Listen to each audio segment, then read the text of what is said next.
Hello friends, நான் USA தமிழை பேசுகிறேன். என்னடா செட்டப்பு கெட்டப்பு எல்லாத்தையும் மாற்றிட்டு இப்படி வந்து உட்காந்துருக்கானே அப்படின்னு நீங்கள் யோசிக்கிறீங்களா? என்னங்கப்பட்டது, நான் வந்து ஒரு பிஸ்னஸ் விசிட்டாக வந்திருக்கேன் வெளியூருக்கு. ஸோ இருக்கிற சுச்சுவேஷனை யூஸ் பண்ணிவிட்டு நான் வந்து ஒரு வீடியோ ரெக்கார்ட் பண்ணுறேன் உங்களுக்காக. இன்றைக்கி நம்ம பார்க்க போகிற டாபிக் வந்து ஒரு ஸ்கேம் பற்றி. இந்த ஸ்கேமில் வந்து படித்தவன் படிக்காதவன் இதெல்லாம் ஒன்றும் வித்தியாசம் கிடையாது. எவ்வளோ பேர் ஜித்தனாக இருந்தாலும் இந்த ஸ்கேமில் மாட்டினாங்கன்னா அவங்க கம்ப்ளீட்டாக வந்து அவுட்டு.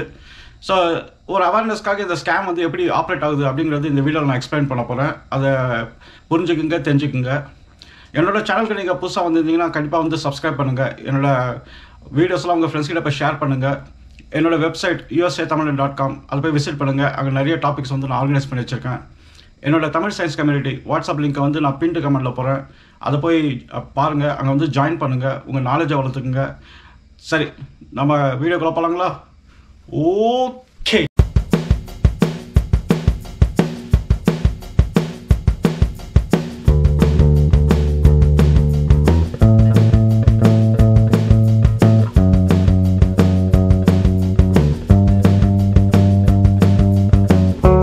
சரி, இப்போ நம்ம வீடியோக்குள்ளார போகலாம். இன்னைக்கு நம்ம பேச போகிற டாபிக் வந்து ஒரு ஸ்கேம் பற்றி. இந்த ஸ்கேம் பேர் வந்து சிம் ஸ்வாப் ஸ்கேம். அதாவது சிம் கார்டை ஸ்வாப் பண்ணுற ஸ்கேம் இது. அதில் என்ன அவ்வளோ ஸ்பெஷலு? நான் வந்து எவ்வளவோ ஸ்கேமை நான் பார்த்துட்டேன், இது என்ன பெரிய ஸ்பெஷலான ஸ்கேமு அப்படின்னு நீங்கள் நினைக்கலாம். நான் வந்து பிஹெச்டி பண்ணியிருக்கேன், நான் வந்து ஒரு டாக்டரு, நான் வந்து ஒரு இன்ஜினியர், நான் வந்து செக்யூரிட்டி எக்ஸ்பர்ட் அப்படின்னு கூட நீங்கள் வந்து நினைக்கலாம். இந்த ஸ்கேம் வந்து உங்களை தான் டார்கெட் பண்ணுது, ஆனால் வந்து சர்வரில் டார்கெட் பண்ணுது. அதனால் வந்து நீங்கள் இதில் வந்து பார்ஷலாக தான் இன்வால்வ் ஆவீங்க உங்களை அறியாமல்.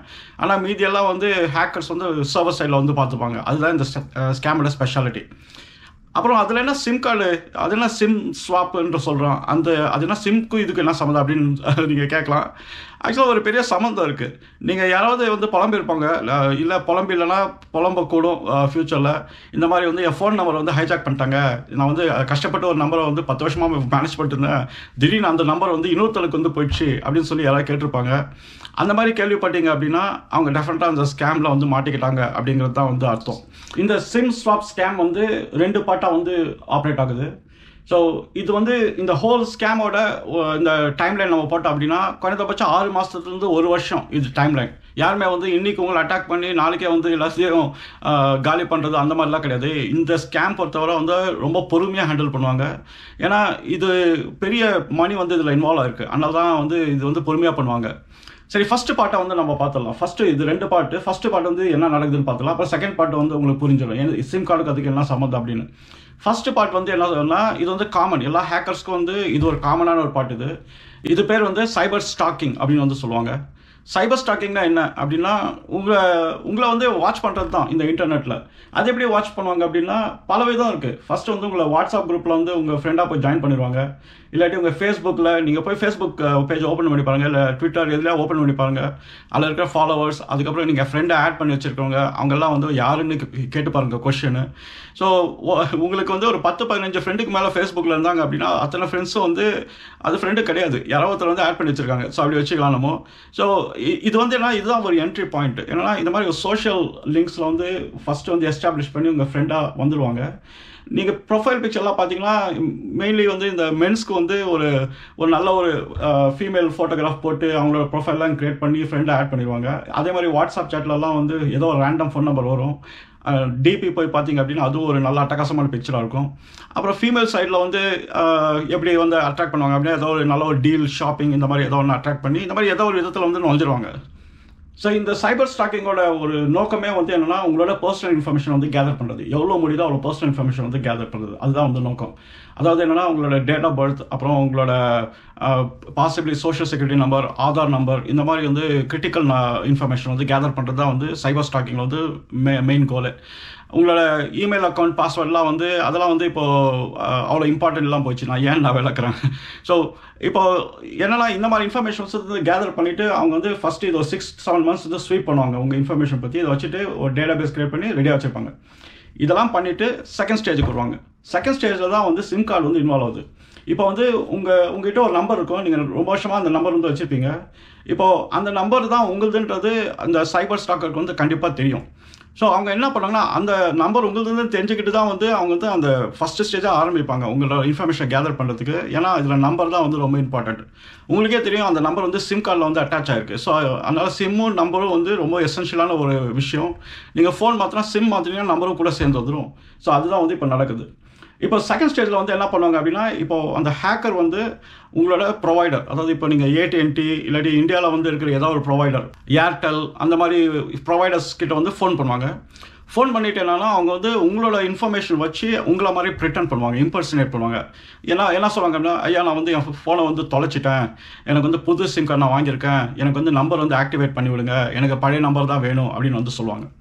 இப்போ ஃபோன் அந்த கஸ்டமர் சர்வீஸ் பர்சனுக்கு வந்து அவங்க அஃப்கோர்ஸ் என்ன பண்ணுவாங்க, சரி பரவாயில்ல நாங்கள் வந்து ஆக்டிவேட் பண்ணி விடுறோம்னு சொல்லி என்ன பண்ணுவாங்க, பர்சனல் இன்ஃபர்மேஷன் கேட்பாங்க. உங்கள் பேர் என்ன, உங்கள் வீட்டு அட்ரஸ் என்ன, உங்கள் ஆதார் கார்டு என்ன, இந்த மாதிரி பல விஷயங்கள் வந்து கேட்க ஆரம்பிப்பாங்க. இப்போ தான் வந்து அவங்க ஃபஸ்ட்டு ஸ்டேஜில் பண்ண விஷயங்கள்லாம் வந்து கரெக்டாக வந்து அவங்க கிட்ட சொல்லுவாங்க. இந்த மாதிரி என்னோட வீட்டு அட்ரஸ் இது, என்னோட பேர் இது, என்னோட டேட் ஆஃப் பர்த் இது, என்னோட டிரைவர்ஸ் லைசன்ஸ் இது, இந்த மாதிரி நிறைய விஷயம் வந்து அவங்களை கன்வின்ஸ் பண்ணுற மாதிரி வந்து சொல்ல ஆரம்பிப்பாங்க.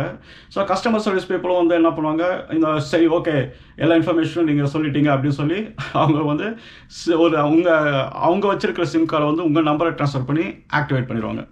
இப்போ இங்கே தான் இருக்குது ரியல் ட்ரிக்கு. இப்போ ஆக்டிவேட் பண்ணலாம் என்ன ஆகும் அப்படின்னா, நீங்கள் வந்து உங்களோட பேங்க் வெப்சைட்ஸ் அப்புறம் எங்கெங்கே வந்து உங்கள் 2 ஃபேக்டர் ஆத்தென்டிகேஷன் வச்சுருக்கீங்க அப்படின்னா அதெல்லாமே வந்து உங்களுக்கு SMS கோடு வந்து ஃபோனில் தான் வரும். அதில் முக்கியமானது வந்து ஃபோன் நம்பர். அந்த ஃபோன் நம்பர் தான் கொடுத்துருப்பீங்க.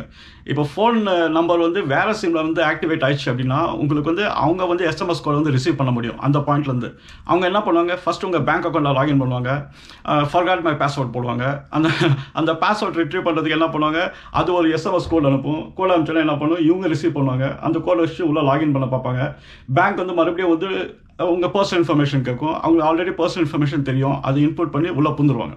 இப்போ பேங்க்குள்ளே போயிடுச்சு அப்படின்னா அவங்க அக்கௌண்ட்ஸ் வந்து பார்க்க முடியும். முதல்ல வந்து உங்களோட இமெயில் அட்ரஸ் எல்லாத்தையும் தூக்கிடுவாங்க, வேறு எந்த கம்யூனிகேஷன் இருக்கக்கூடாது அப்படின்னு. அப்புறம் என்ன, பணத்தை அப்படியே எடுக்க வேண்டியது தான், ஃப்ரீ மணி தான். இதுதான் வந்து ஒரு அடிப்படையான ஒரு ஸ்கேமு. ஸோ ஃபோன் நம்பர் வந்து ட்ரான்ஸ்ஃபர் ஆயிடுச்சுன்னா உங்கள் எக்ஸ்பீரியன்ஸ் வந்து எப்படி இருக்கும் அப்படின்னா, உங்கள் ஃபோன் நம்பர் வேலை செய்யாது. என்னடா இது நேற்று வரைக்கும் ஒர்க் பண்ணி இந்த ஃபோன் வந்து திடீர்னு வந்து வேற ஏதோ நம்பர் மாதிரி இருக்குது, நம்ம நம்பர் எதுவும் வரமாட்டேங்குது அப்படின்ற மாதிரி வரும். உங்கள் ஃப்ரெண்ட்ஸ் வந்து சொல்லுவாங்க, ஆமாம் நான் வந்து யாரோ உங்கள் நம்பர்லேருந்து தான் கால் பண்ணாங்க, ஆனால் நீ பேசல வேற யாராவது பேசுகிறாங்க அந்த மாதிரி கூட சொல்லுவாங்க. இல்லாட்டி உங்கள் நம்பரே ரீச் ஆகாது. இந்த மாதிரி அந்த விஷயங்கள்லாம் உங்களுக்கு நல்லா நடக்க ஆரம்பிக்கும். நீங்கள் வந்து என்ன நினைப்பீங்க, ஐயோ நம்ம சிம் கார்டு வந்து இதாகிடுச்சு அப்படின்னு சொல்லி மறுபடியும் நீங்கள் கஸ்டமர் சர்வீஸ்க்கு வந்து கால் பண்ணுவீங்க. கஸ்டமர் சர்வீஸ் வந்து என்ன பண்ணுவாங்க அப்படின்னா, அவங்க வந்து மறுபடியும் அதே பர்சனல் இன்ஃபர்மேஷன் கேட்பாங்க. நீங்களும் உங்கள் பர்சனல் இன்ஃபர்மேஷன் சொல்லுவீங்க. அவங்க சொல்லுவாங்க உங்கள் சிம் ஆல்ரெடி ஆக்டிவேட்டடாக இருக்குது, இப்போ தான் அதாவது இந்த டேட்டில் நாங்கள் ஆக்டிவேட் பண்ணியிருக்கோம் அப்படின்வாங்க. ஆனால் இந்த விஷயம் நீங்கள் பண்ணுறதுக்குள்ளாரே வந்து உங்கள் பேங்க் அக்கௌண்ட்லாம் காலி ஆகிடும். அதுக்கப்புறம் நீங்கள் போய் மறுபடியும் கண்டுபிடிச்சி ஆக்டிவேட் பண்ணி உங்கள் இன்ஃபர்மேஷன் கொண்டாடுறது பாசிபிள் தான், அது ஒன்றும் பிரச்சனை இல்லை. ஆனால் அவங்களுக்கு வந்து இந்த ஹேக்கர்ஸ்க்கு வந்து அவங்களுக்கு தேவை 5 நிமிஷம் தான். அந்த 5 மினிட் ஆக்சஸ் இருந்தால் போதும். 5 மினிட்ல வந்து எல்லா சோஷியல் மீடியா, பேங்க் அக்கௌண்ட்ஸ் எங்கெங்கே வந்து இந்த ஃபோன் நம்பர் வச்சு நீங்கள் 2 ஃபேக்டர் ஆத்தென்டிகேஷன் வச்சுருக்கீங்களோ எல்லா அக்கௌண்ட்ஸ்லேயும் போயிட்டு எல்லாத்தையும் வந்து ட்ரெயின் பண்ணிடுவாங்க. நீங்கள் அதுக்கப்புறம் அக்கௌண்ட் ஆக்சஸ் கிடைச்சாலும் வந்து ஒன்றுமே இருக்காது, அந்த பைசாலாம் காலி. ஸோ இதுதான் வந்து இந்த ஸ்கேமோட ஒரு அடிப்படையே. ஸோ இது பேர் வந்து சிம் ஸ்வாப் ஸ்கேம் அப்படின்னு சொல்லுவாங்க. அதாவது உங்கள் சிம் கார்டை வந்து ஸ்வாப் பண்ணிடுவாங்க உங்களுக்கே தெரியாமல். எப்படி ஸ்வாப் பண்ணுவாங்க அப்படின்னா, ஃபஸ்ட்டு அந்த சைபர் ஸ்டாக்கிங் பண்ணி ஃபுல்லாக வந்து உங்கள் இன்ஃபர்மேஷன் எடுத்து என்னென்ன கொஸ்டின்ஸ் கேட்பாங்க அப்படிங்கிறத அவங்க வந்து ப்ரிப்பேர் பண்ணிடுவாங்க. அதுக்கெல்லாம் ட்ரைனிங் மெட்டீரியல் இருக்குது ஹேக்கர்ஸ்க்கு. அவங்க கஸ்டமர் சர்வீஸ் கால் பண்ணால் என்னென்ன வந்து கேட்பாங்க அப்படின்னு அதுக்குரிய எல்லா ஆன்சரும் வந்து முன்னாடியே ப்ரிப்பேர் பண்ணி ரெடியாக கால் பண்ணி, சிம் எனக்கு தொலைஞ்சு போச்சு, எனக்கு வந்து புது சிம் வந்து வச்சுருக்கேன், எனக்கு ஆக்டிவேட் பண்ணுங்கள் அப்படின்னு சொன்னால் கஸ்டமர் சர்வீஸ்க்கு வந்து வேறு வழி கிடையாது. ஏன்னா வந்து அவங்க வந்து நேரில் பார்க்க போகிறதில்ல, இமீடியட்டாக ஆக்டிவேட் பண்ணுவாங்க. சரி, இதுலேருந்து நம்ம தப்பிக்க முடியுமா அப்படின்னா பாசிபிலிட்டி இருக்குது. என்னன்னா, ஃபஸ்ட்டு உங்கள் ஃப்ரெண்ட் லிஸ்ட்டை போய் பாருங்கள். உங்களுக்கு வந்து யாருமே தெரில அப்படின்னா அந்த ஃப்ரெண்டெல்லாம் வந்து இருக்கக்கூடாது, அவ்வளோ தூக்குங்க. அது ரொம்ப இம்பார்ட்டண்ட்டு. ஏன்னா சைபர் ஸ்டாக்கிங் வந்து ஒரு நாளாக நடக்கிறதில்ல, இது ஒரு பெரிய ஒரு வெயிட்டிங் பீரியட். 6 months 1 year வரைக்கும் வந்து ரொம்ப பொறுமையாக தான் இது பண்ணுவாங்க. அதனால் வந்து இது வந்து லாங் டேர்ம் கேம் இது. ஸோ அது ஒரு விஷயம். அதுக்கப்புறம் வந்து நீங்கள் வந்து நிறைய பேக்கப் மெக்கானிசம் வந்து வைக்கணும். ஸோ உங்கள் பேங்க்கில் வந்து நீங்கள் 2 ஃபேக்டர் ஆத்தென்டிகேஷன் தான் வந்து ஒரு ஸ்ட்ராங் ஆத்தென்டிகேஷன் அப்படின்னு வந்து நீங்கள் ஃபோன் நம்பர் அட்டாச் பண்ணியிருப்பீங்க.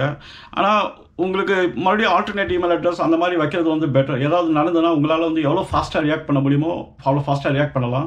ஆனால் ஃபோன் நம்பர் போயிடுச்சு ஸ்வாப் பண்ணியாச்சு அப்படின்னா கொஞ்சம் கஷ்டம் தான். பட் ஆனால் நீங்கள் இதெல்லாம் நடந்துட்டு ஆக்ஷன் எடுக்கிறதுக்கு முன்னாடி வந்து நீங்கள் வந்து ப்ரிவென்ட் பண்ணுறதுக்கு ஃபஸ்ட்டு வந்து யாராவது அன்னோன் பர்சன் வந்து காண்டாக்ட் பண்ணாங்க அப்படின்னா நீங்கள் அவங்கள ஃப்ரெண்டாக ஆட் பண்ணுறதுக்கு முன்னாடி வந்து ஃபஸ்ட்டு அவங்கள ரியலாக பார்க்குறது தான் பெட்டர்.